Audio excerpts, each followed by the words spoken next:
Social Security benefits, including disability benefits, can help provide a supplemental source of income to people who are eligible to receive them.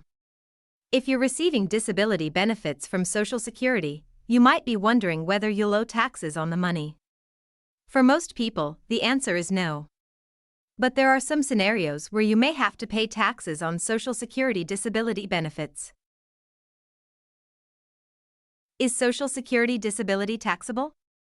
This is an important question to ask if you receive Social Security disability benefits.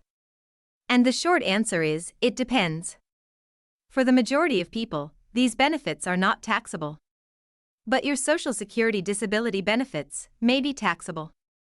If you're also receiving income from another source, or your spouse is receiving income.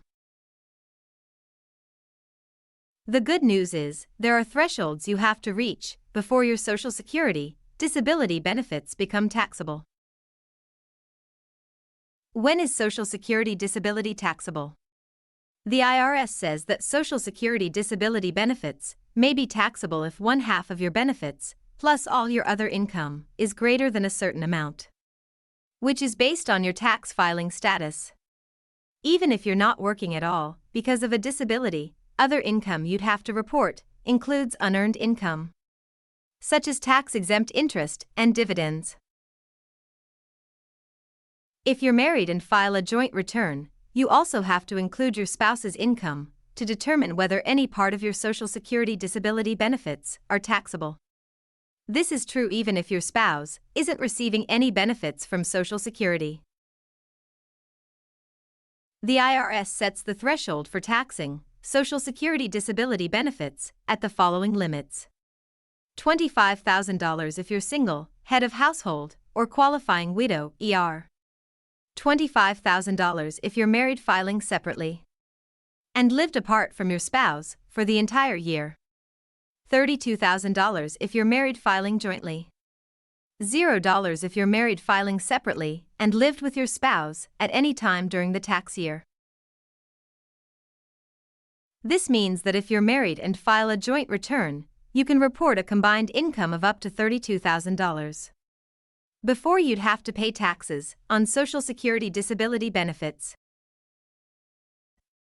There are two different tax rates the IRS can apply based on how much income you report and your filing status.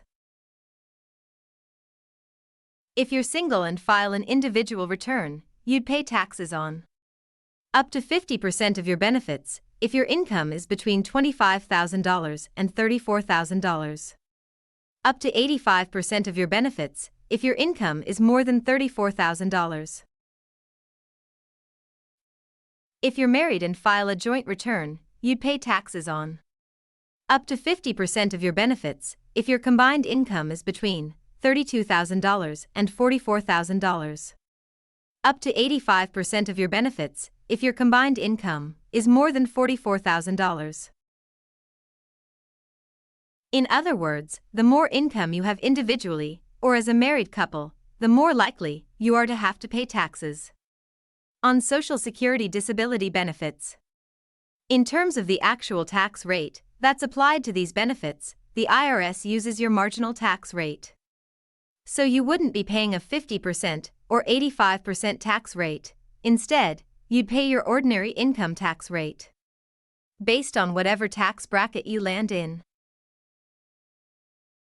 It's also important to note that you could be temporarily pushed into a higher tax bracket if you receive Social Security disability back payments. These back payments can be paid to you in a lump sum to cover periods where you were disabled but were still waiting for your benefits application to be approved. The good news is you can apply some of those benefits to past year's tax returns retroactively to spread out your tax liability. You'd need to file an amended return to do so.